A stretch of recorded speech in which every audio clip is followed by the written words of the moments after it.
Bienvenidos a esta mesa redonda sobre energía eólica marina. Mi nombre es Marcos López Brea y soy el director del Máster en Energías Renovables Marinas que imparten conjuntamente el Instituto Marítimo Español y Bureau Veritas Centro Universitario. En esta jornada contamos con 4 expertos en el sector que nos van a aportar sus ideas respecto a una situación, un momento de un sector que se encuentra en crecimiento, como cualquier sector, sobre todo energético, con sus barreras, con sus oportunidades, con sus dificultades, pero también con un gran número de, por supuesto, de oportunidades laborales, que es de lo que venimos a hablar. Les paso a presentar a las personas que me acompañan. A mi derecha, al fondo, Juan Amate, que es ingeniero industrial y es el responsable de proyectos offshore de Iberdrola Ingeniería y Construcción. Lleva 11 años en Iberdrola, ligado a todo el tema de eólica inicialmente terrestre y ahora eólica marina, y es el coordinador, ha sido el coordinador de 2 grandes proyectos de I+D, como han sido Ocean Leader y Flotec. Y bueno, este es Juan, bienvenido. Muchas gracias. También a mi derecha está Luis Ramón Núñez, que es doctor ingeniero naval y diplomado en planificación energética. Luis es el director de la Escuela Técnica Superior de Ingenieros Navales de Madrid. Luis también es miembro del grupo de investigación de la Universidad Politécnica de Madrid, GITERM, dedicado al aprovechamiento de las energías renovables marinas. Luis, bienvenido. Muchas gracias. A mi izquierda, empezando por el final, está Luis Guerrero, que es también doctor ingeniero naval por la Escuela Técnica Superior de Ingenieros Navales de Madrid. Luis es el director de la División Naval de Bureau Veritas, con una amplia experiencia también en puestos como inspector de buques de la Armada Española y una gran labor también de desarrollo de negocio en América Latina y una serie también de puestos que no paso a enumerar para no aburrir. También, Luis, bienvenido y gracias por estar con nosotros. Gracias. Y finalmente, Francisco García Lorenzo, que se encuentra a mi izquierda. Francisco es ingeniero en organización industrial y antiguo alumno también del MIT. Es una persona también con mucha experiencia en el mundo de la energía. Fue responsable de energía de las olas en el IDAE y ha trabajado en una serie de proyectos también con la Agencia Internacional de la Energía. Es profesor de la Escuela de Organización Industrial y es actualmente presidente de APA Marina y consejero delegado de Wedge Global. Francisco, bienvenido y gracias también por estar con nosotros. Bueno, en esta mesa como vamos a organizar, la duración es aproximadamente de unos 50 minutos y vamos a tener una serie de preguntas que vamos a pasar a las personas que nos acompañan. Yo me voy a limitar a introducirles el tema y luego a moderar un poco las preguntas. Para aquellos que lo conocen, lo que les voy a decir probablemente ya lo saben, pero para aquellos que no están familiarizados con el mundo de la eólica marina, es un sector actualmente en crecimiento, con más de 8 gigavatios de potencia instalada en Europa, es decir, más de 8.000 megavatios, y con un objetivo de alcanzar en el año 2020 más de 23 gigavatios, 23.000 megavatios de potencia instalada. Esto requiere un esfuerzo muy importante, no solo desde el punto de vista de la tecnología, sino también desde el punto de vista de la reducción de los costes en toda la cadena de suministro de la eólica offshore, desde la parte inicial de la conceptualización de los proyectos, de la parte del diseño de los proyectos, hasta la fase de construcción, a la fase de mantenimiento, toda la parte logística de buques, toda la parte de infraestructuras, de construcción de subestaciones, de líneas submarinas, etcétera, etcétera. Retos que actualmente el sector está afrontando desde el punto de vista de las empresas, por supuesto, que son los agentes principales en el sector, que son los que contribuyen con su inversión y con su conocimiento tecnológico a esta reducción de costes, pero también por una multitud de agentes que están en este sector, como ingenierías, despachos marítimos, aseguradoras, bancos, financiadores en general, que tienen como objetivo fundamental de aquí a los próximos años conseguir una reducción de costes significativa y conseguir dejar el coste que llamamos en el sector el Levelized Cost of Energy, el LCOE, en el entorno de los 90 euros megavatio hora, que es un objetivo muy ambicioso para ser, digamos, competitivo respecto a las otras tecnologías de generación, como pueden ser el gas natural o el carbón u otras tecnologías, incluida la eólica terrestre o la fotovoltaica, etc. En este sentido, todos estos retos que tiene el sector necesitan de personas cualificadas, como pueden darse cuenta por lo que les estoy comentando hasta ahora, no solo ingenieros, que por supuesto ingenieros, pero también perfiles distintos a nivel legal, a nivel financiero, a nivel de asegurador, a nivel marítimo, a nivel de logística, que estas empresas requieren y que también requieren otros organismos reguladores, ingenierías y consultorías, etc. Para hablar de todos estos temas tenemos una serie de preguntas que les voy a hacer a las personas que me acompañan, empezando por Juan, y la primera pregunta es respecto a qué es lo que cabe esperar respecto a las oportunidades laborales que se plantean en este sector en los próximos años. ¿Cómo lo ves tú, Juan, que pueda haber oportunidades de trabajo? Bueno, un par de puntualizaciones muy buenas en la introducción que has hecho, Marcos, quiero aprovechar para decir que has contextualizado muy bien el sector. Hablas de un objetivo en el año 2020 de 23 gigavatios, el objetivo año 2030 del sector son 100 gigavatios, que es una cifra incluso mucho más fuerte en ese sentido. El tema de la reducción de costes también has planteado un objetivo muy agresivo, porque en Inglaterra el objetivo en primera instancia son las 100 libras por megavatio hora, ¿no? Ahora las 100 libras son 140 euros, hace poco eran 120 euros más o menos. Siguiente paso, evidentemente, por supuesto, será llegar a 90, ¿no? Al final estamos hablando de grandes proyectos, de desarrollar grandes plantas de generación de energía, que además tienen una componente muy especial, que es que trabajamos en el mar, por lo cual hay una percepción del riesgo en este tipo de proyectos completamente diferente, con otra serie de proyectos, pero en una parte se pueden asimilar perfectamente a la construcción de cualquier tipo de gran planta de energía, por lo cual los perfiles demandados son extremadamente amplios, es decir, y de hecho hay una parte común de estos proyectos, dada su dimensión, que es muy común con los proyectos que existen hoy en día de ingeniería o de energía o de construcción a nivel mundial. Trabajamos con contratos tipo FIDIC, son contratos que se utilizan desde hace muchísimos años en el sector de la ingeniería para la gestión de grandes proyectos, y lo que decías tú, o sea, la gente al final normalmente se fija en el perfil típico del ingeniero, pero hay un montón de perfiles, como comentabas, de la parte financiera, de la parte de seguros muy importante. Todo el tema de planificación de proyectos en comparación con proyectos onshore es completamente diferente, porque hay que hacer una evaluación del riesgo día a día, y es un tema un poco diferente. Cuando tú vas a construir un proyecto de energía, digamos, convencional en tierra, al final no tienes que mirar el parte meteorológico y con tanto detalle como tienes que hacer aquí cuando trabajas en el mar, ¿no? Y eso te dimensiona un poco no solo lo que vas a hacer mañana, sino lo que vas a plantear dentro de 3 días, ¿no? La parte de los abogados también es fundamental también. Entonces, yo creo que lo bueno de la dimensión que está tomando el sector es que al final va a poder acoger no solo a gente especialista y perfiles creados exclusivamente para este sector, sino que va a haber la oportunidad para muchísima gente que tenga la oportunidad de reciclarse hacia este tipo de oportunidades y negocios. Muy bien, gracias. Luis Ramón, desde el punto de vista de la Escuela de Navales y de tu perspectiva... Sí, la perspectiva coincido en parte con lo que dice Juan. O si quieres puedo decir coincido en todo. Lo que pasa que Juan y también por parte del presentador de esta mesa, de momento nos ha hablado del sector como de un subsector. Bien es verdad que es el que está en desarrollo, la eólica marina.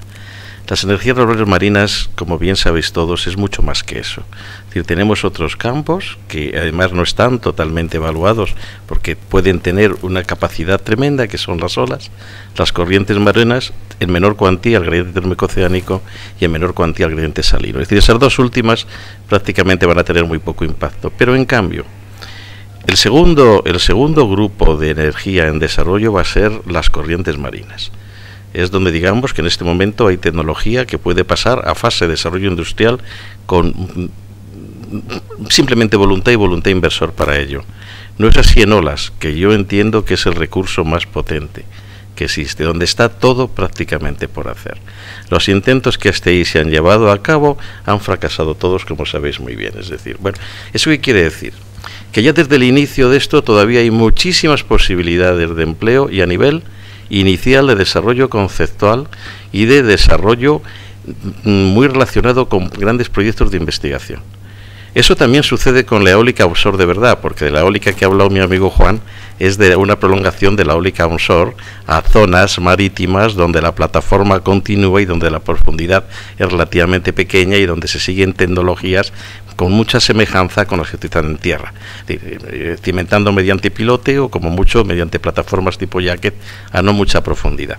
El día que vayamos a la eólica de verdad, offshore de verdad, entonces van a hacer falta todavía muchos más recursos de dinero, va a hacer todavía mucho desarrollo de investigación por hacer, que conste que yo tengo que decir que Iberdrola los ha hecho en parte, porque yo he sido investigador principal de ese proyecto que Juan a nivel macro global ha dirigido, que es el Ocean Leader, en la parte que Iberdrola desarrollaba de su famosa TLP, y allí hay mucho por hacer. Es decir, hay mucho por hacer porque en ese caso también estamos, si queréis, un poquito como con las corrientes. Hay tres grandes estructuras de diseño, que son plataformas semisumergibles, por un lado, plataformas tipo SPAR por otro, y plataformas Telepet por otro. Y todavía el sector no ha dicho, voy a elegir esta, voy a elegir esta, voy a elegir esta, como en cambio se ha hecho con el sistema de pilotaje o en caso de estructuras offshore. Cuando lo haga, eso es un nicho de trabajo tremendamente grande, pero eso no es para hoy, ni va a ser para mañana ni para pasado mañana. Yo esto pensaría que la eólica en el contexto que entendemos como una prolongación de la eólica onshore, eso está ya, eso va a tener un dinamismo cada vez mayor. Evidentemente las localizaciones en tierra se van acabando, sobre todo en muchos países, como es el caso de Dinamarca, como es el caso de Alemania, y lógicamente si se quiere seguir produciendo energía eólica, que además se querrá cada vez más por razones que son obvias de punto de vista social, de punto de vista de reducción de efecto invernadero, etcétera, etcétera, eso va a seguir siendo así, y además el mar se permite manejar cada vez máquinas de mayor tamaño porque hay menos problemas de otro tipo que sucede en las plantas terrestres. Luego eso va a ser cada vez más. Incluso contando con el proceso de sustitución de nuevos equipamientos de mayor potencia dentro de localizaciones muy buenas en tierra, que lo que se hace es que se cambia la máquina por una más potente, con lo cual se baja el coste, que este señor les ha explicado muy bien, el coste de la producción, entendiendo la producción como un todo, que ese es el LOCE. Ahí sí se puede llegar a unos costes de maduración muy grandes y ahí ya podemos hablar de un espectro de efecto de colocación muy amplio, como Juan ha dicho y como ha dicho también el presentador, porque es ya, digamos, una fuente energética en explotación, lo mismo que ha sido el carbón, ha sido el gas, etcétera, etcétera. Pero las demás no.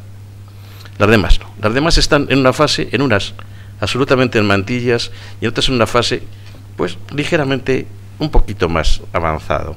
¿Y eso qué requiere? Pues en primer lugar todavía grandes esfuerzos de investigación, económicos y de personal capacitado, expertos importantes en nuevos diseños conceptuales y en capacitación de operaciones para poder instrumentalizar esos diseños, esos nuevos diseños conceptuales. Después, unos nuevos expertos en equipamiento eléctrico cada vez más y más sofisticado. Nos vamos alejando de la costa, todos son problemas. Y los sistemas que cerca de la costa pueden valer, lejos de la costa pueden no valer, o pueden no ser en absoluto rentables. Y evidentemente un déficit, que eso todos los que trabajan en el sector, y también el actual lo tiene, es que cada vez va haciendo falta más expertos en control. O sea, los dispositivos, hoy día, y estoy hablando ya desde el punto de vista del ingeniero naval, es decir, ¿qué puede aportar el ingeniero naval a la eólica onshore? Pues muy poco. En cambio, a la eólica offshore de verdad, hombre, mucho, porque todavía hay mucho campo en cuanto a la definición hidrodinámica, de flotabilidad y estructura dinámica de la plataforma en sí mismo.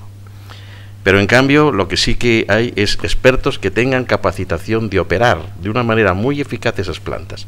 Y eso requiere el tener unas capacidades en control de sistemas muy altas, que eso, como sabéis, gran parte de las empresas que están trabajando en esto es el déficit que ahora encuentran. Y al control se puede llegar desde muchas fuentes, no tiene que ser exclusivamente desde la automática, hay otros sitios donde se puede llegar. Muy bien, muchas gracias, Ramón. Luis, desde el punto de vista de Bureau Veritas, desde lo que es toda la verificación y todos los proyectos en los que tenéis en marcha, ¿cómo ves a nivel de oportunidades para personas que puedan incorporarse a este mundo?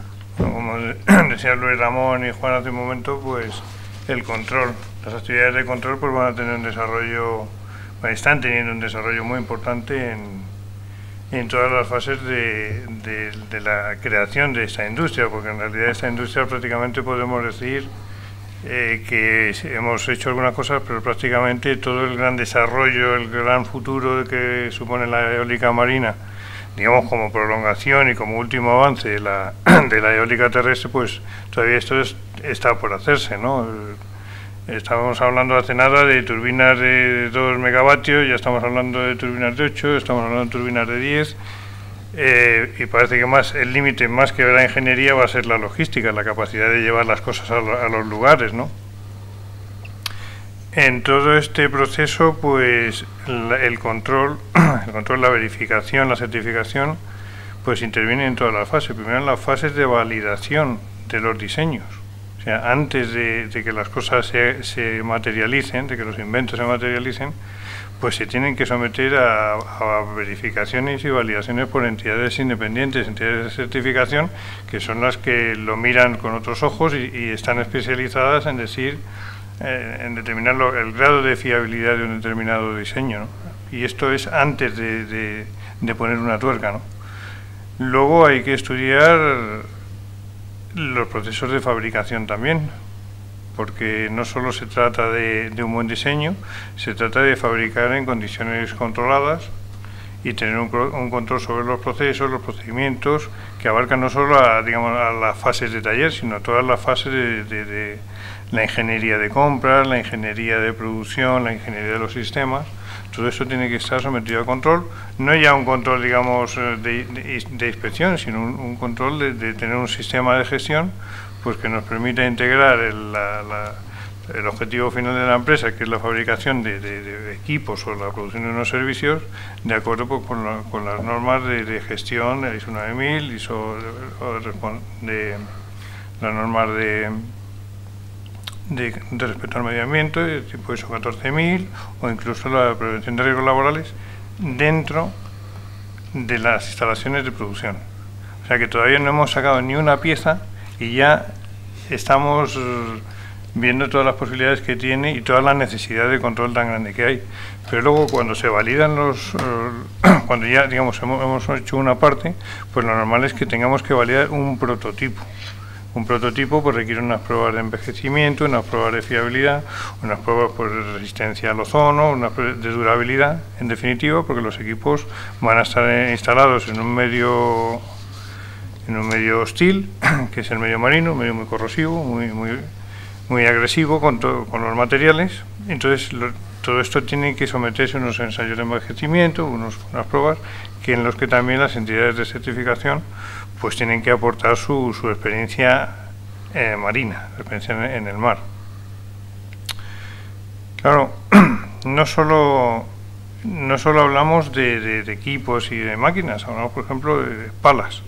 Pues claro, al pasar las palas de tener 20 metros de diámetro a tener 60 metros de diámetro, pues ya los códigos aerodinámicos ya no son los mismos.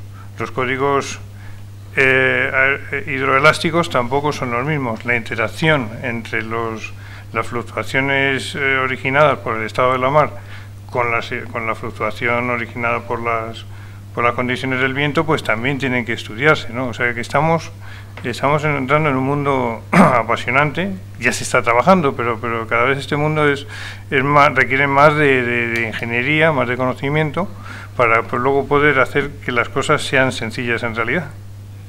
Y entonces ahí es donde las entidades de certificación pues van acompañando todo el proceso desde antes, o sea, cuando se inicia el diseño, a cuando ya el producto está definido, se hacen los prototipos, y luego también durante la instalación de los aerogeneradores en el mar. Hablo de aerogeneradores igual que hablo de la energía de las mareas o de la energía de las corrientes, ¿no? La filosofía es la misma siempre. Y luego también una vez que ya se produce, digamos, se construye la red eléctrica, que al final lo que estamos buscando es sacar la electricidad, ¿no? Cambiar la energía mecánica de las olas o de las corrientes o del viento y transformarla en energía eléctrica que la podemos llevar a nuestras casas, ¿no? Todo ese proceso tiene que estar sometido a las fases de control, y el parque eólico, el parque de corrientes, el parque de mareas o de olas, pues tienen que mantener unas condiciones durante toda su vida en las que también las sociedades de certificación tienen que intervenir. Muy bien, muchas gracias. Francisco, desde el punto de vista tuyo, de la experiencia de años también como docente y como haber formado alumnos en todo el tema de la eólica onshore, ¿cómo ves estas oportunidades que ahora se presentan y que hace unos años que han arrancado y hacia adelante, cómo lo ves? Bueno, pues gracias, Marcos. Yo, la verdad es que ser el último es complicado porque se ha dicho mucho, casi todo, pero voy a ir hilando y construyendo sobre lo que han comentado ya, que estoy pues 100% de acuerdo. La perspectiva que yo transmito, que tengo aquí como APA Marina, la Asociación de Empresas de Energías Renovables Marinas, englobamos tanto lo que es la eólica offshore flotante como lo que son olas, corrientes, que habéis mencionado previamente. En este caso, sí que hay una visión clara de que es un sector altamente tecnológico, que busca perfiles muy diversos. Y cuando digo tecnológico no me refiero a que buscamos un perfil de ingeniero concreto, sino a que tiene una tecnología puntera que al final presenta oportunidades muy variadas y sobre todo muy significativas. ¿Por qué comento esto? Por ejemplo, en el caso nuestro de España y con un tema muy concreto, energías oceánicas. En 2012, un número muy modesto, pero un número. Hablábamos de 160 empleos, año 2013, en plena crisis. Pasamos a 300 y pocos empleos. Es curioso, pero se demanda, se sigue demandando y eso es una realidad. En el tema de la eólica offshore, la eólica marina en general, un poco he hecho mis deberes aquí con la documentación que hemos compartido previamente y habla de datos que son impresionantes. Es más que una realidad, está totalmente instalada. Hablamos de 75.000 empleos a final de 2014, hablamos de que se aspira a final de 2019 de 128.000 empleos y anteriormente habláis del objetivo 2030. Los objetivos 2030 hablan, si no me equivoco, de 1.600.000 empleos. Esto es una barbaridad. Y todo esto además liderado por Europa, donde España en el sector renovable tiene un peso y una experiencia muy significativa. Al final, con lo que me quedo, es que hablamos de una oportunidad real, que está aquí para quedarse, que tiene una proyección de futuro enorme y considero que hay muchas sinergias. Cuando hablamos de eólica marina, es cierto que es una tecnología muy concreta y que puede ser ahora mismo cimentada, luego será flotante, pero que hay muchas sinergias, es el entorno marino. En el entorno marino vendrán otras tecnologías después, hablaba de corrientes, vendrán las olas, que permitirán y facilitarán ese trasvase o compartir ese tipo de perfiles, ese tipo de ingenieros o de otros perfiles que nos permitan dar una continuidad y dar un desarrollo profesional importante. Desde mi experiencia, hemos, por supuesto, trabajado con ingenieros, pero una cosa muy importante, hemos tenido que trabajar mucho con expertos en logística, tanto para lo que es importación-exportación, porque al final estás en el mundo, no puedes hacerlo todo tú solo, como con temas de instalación en sí mismo, ¿vale? Transporte e instalación, y sobre todo el cambio de fase de lo que es tierra a mar. Ahí siempre hay conflictos y hay que definir muy bien lo que se hace y lo que no se hace, y muchas veces innovar, crear cosas nuevas. Desde el punto de vista ambiental, ingenieros ambientales, ciencias ambientales, ciencias del mar, ese tipo de perfiles han sido claves en desarrollo de proyectos e implementación de proyectos reales. Y, por supuesto, todo lo que es el tema hidrodinámico, diseño, modelado numérico, mucho ingeniero naval en tema modelado numérico, no sé qué más, ingeniero estructural, ingenieros industriales, mecánicos, con expertise en tema estructural, han sido clave en estos proyectos. Y luego un perfil muy curioso pero muy importante, el químico. Y es curioso esto, porque al final en el entorno marino, como se comentaba, el entorno tan corrosivo, tan agresivo, al final hay que lidiar con soluciones para que eso dure 20 años, o 25, o 30, o más. Ese tipo de perfiles también han supuesto un aporte muy importante a los proyectos. Todo ello tiene mucho que ver con lo que tú comentabas, Luis, y ir un poco con lo último que has comentado, el tema del control y el papel de instituciones como Bureau Veritas en esto. Hasta el punto de que, así como hablamos de tecnologías quizá muy consolidadas y que ya tienen acceso a Project Finance y otro tipo de sistemas, pues vamos a decir más comerciales, dentro de estas mismas tecnologías hay evoluciones, pasamos al tema flotante, pasamos a otro tipo de tecnologías, y lo que es la verificación, lo que es el control, lo que es la certificación, juega un papel fundamental. ¿Hasta qué punto juega un papel fundamental? Hasta el punto de que, por ejemplo, si no conseguimos una certificación una institución como Bureau Veritas, no conseguimos un seguro para el transporte del equipo, solamente para el transporte, a un precio razonable me refiero. Eso nos condiciona de tal manera que hasta esos detalles que quiero un poco remarcar aquí, tiene importancia todo lo que es el proceso de control que tú explicabas muy bien anteriormente. Y bueno, es un poco mi aportación. Espero que... Sí, no, fenomenal. Muchas gracias. Un poco por seguir en línea de los temas que ya hemos comentado, pero por un poco más a detalle, en el caso vuestro, Juan, de Iberdrola, las personas que trabajan en el equipo tuyo y algunas que hemos tenido de alumnas en la primera edición del máster, otras personas que han trabajado contigo, que trabajan, ¿cómo ves, digamos, desde una persona que termina su carrera o su grado en la universidad, cómo se incorpora a este mundo? ¿Qué pasos tiene que hacer o cómo...? A lo mejor hay distintas vías, ¿no? A lo mejor no hay una única vía, ¿no? Pero ¿cómo...? Es decir, hay muchísimas vías, cada persona es una persona y sus circunstancias, y yo creo que cada persona se labra su camino de alguna manera, ¿no? Mi equipo es un equipo muy particular, voy a decir una palabra que no es muy correcta, somos un poco los frikis en Iberdrola porque estamos haciendo temas de innovación, entonces mis perfiles son extremadamente técnicos, ¿de acuerdo? Un poco en la línea de lo que comentábamos antes, es decir, aquí se exigen perfiles extremadamente amplios. El tema importante, estoy de acuerdo con un comentario que hacías antes y que también hacía Luis, ¿no? Que este sector está empezando ahora mismo. Yo lo llevo intentando explicar desde hace X tiempo. Veníamos hablando antes, Mercedes, de que el primer parque eólico es el año 91, se llama Vindeby, está en Dinamarca. Pero realmente los parques eólicos que planteamos de aquí en adelante, es decir, ese modelo de 400, 500 megavatios, es igual, planteamos un parque eólico de 800 o de 1000, pero son dos de 500 en realidad. Esto llega funcionando aproximadamente unos 4 o 5 años. Hace el año 2008-2009 entra en la operación Thanet en Inglaterra, es un proyecto de 300 megavatios. Ese es el esquema que vamos a intentar seguir, ¿no? Y luego, lo que intentaba decir antes es que los proyectos offshore o de eólica marina a día de hoy se han metido, están un poco a medio camino entre grandes proyectos energéticos onshore. Entonces, en el momento en el que tú ya te metes en un esquema de grandes proyectos energéticos, hay una serie de esquemas que tienes que seguir para poder desarrollar un proyecto de estas características. Por supuesto, certificar, porque al que le voy a pedir la pasta me va a pedir una verificación por alguien que pueda hacer ese tipo de trabajos, y en este caso está significado desde hace muchísimos años el trabajo de las sociedades de clasificación. Y es un poco la primera parte, ¿no? Y luego la otra parte especial es que trabajamos en el mar.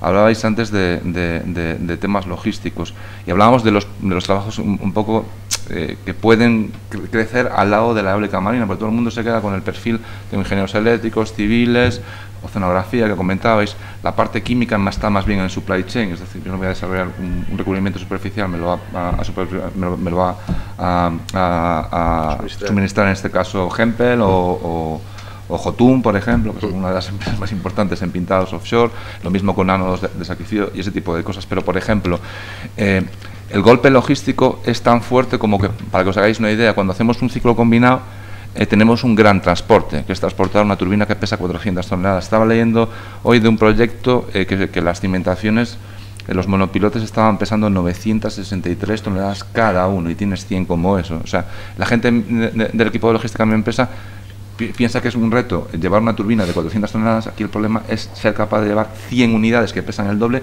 y ser capaz de acopiarlas en un puerto. Cuando llegas a ese puerto no está preparado para eso. Es decir, puedes contar con los dedos de una mano qué puertos hoy en día están preparados para acoger este tipo de instalaciones. Pero por un tema de capacidad, nadie ha llevado tantas cosas iguales, que además tienen que tener un flujo de entrar y salir en muy poco tiempo, porque te interesa que esté en poco tiempo en puerto. Cuando más tiempo estén en puerto, más vas a tener que pagar y más vas a tener que verificar, porque cada día vas a tener que verificar, hacer checklist de calidad, el señor de la certificadora va a estar comprobando que las cosas están bien guardadas, etcétera, etcétera, etcétera. Entonces, el tema de los puertos, por ejemplo, podéis ver en las mayoría de las conferencias que prácticamente todos los grandes puertos de Europa hoy en día están presentes. Todos los grandes proyectos offshore de los que estamos hablando hoy en día empiezan por la firma de un acuerdo de la principal empresa desarrolladora con las agencias locales o regionales en este caso y con los puertos, ¿no? Entonces, los perfiles son extremadamente amplios y las oportunidades son extremadamente amplias para poder entrar. Luego, a día de hoy necesitamos másters como este máster, es decir, másters que tengan una capacidad de ser extremadamente especializados. Antes hablábamos de otros másteres a nivel internacional, como puede ser el máster de offshore de la Universidad de Cranfield. Destacaría también los másteres o el trabajo que viene haciendo gente como, por ejemplo, la Universidad de Delft, en todo lo que sea marino, me da igual que sea petróleo o que sea energía eólica en este caso. Y entonces hay diferentes formas de entrar. Desde una empresa, para mí la mejor manera de entrar es empezar a trabajar y empezar a dedicarte, porque por mucho que quieras, al final la formación es formación, y una cosa es, y muchas veces, por ejemplo, yo doy clase en muchos másteres de energías renovables, y los másteres de energías renovables están muy bien, pero al final yo busco una persona que tenga una especialización o que sepa de algo concreto, no que sepa muchas cosas relativamente vagas de manera general. Yo creo que muchos de esos másteres están muy bien para directivos que van a emprender la labor de llevar un grupo empresarial que se dedica a todas estas actividades, ¿no? En este sentido. Entonces, hay diferentes formas de entrar en la vida. Yo, fuera de esto, siempre me gusta mucho el contacto con los alumnos y con la gente, y yo una de las cosas que les intento decir siempre es, y que a mí me ha funcionado siempre muy bien, es intentar trabajar con pasión, intentar trabajar en lo que te gusta. Si trabajas en algo que te gusta, vas a dar mucho, vas a dar un gran rendimiento, y eso es muy importante, ¿no? El que llegar cada día al trabajo y llegar con una buena cara y tener ganas de vencer nuevos retos, ¿no? El challenge man, el perfil americano, ¿no? Es un poco mi visión. Lo siento si no soy muy concreto, pero... No, eso es muy interesante. Aparte soy gallego, ¿sabes lo que te quiero decir? Entonces tengo esa ventaja de no tener que ser muy certero. No, muchas gracias. Es interesante y útil, yo creo, que lo que compartes con nosotros, o sea que muchas gracias.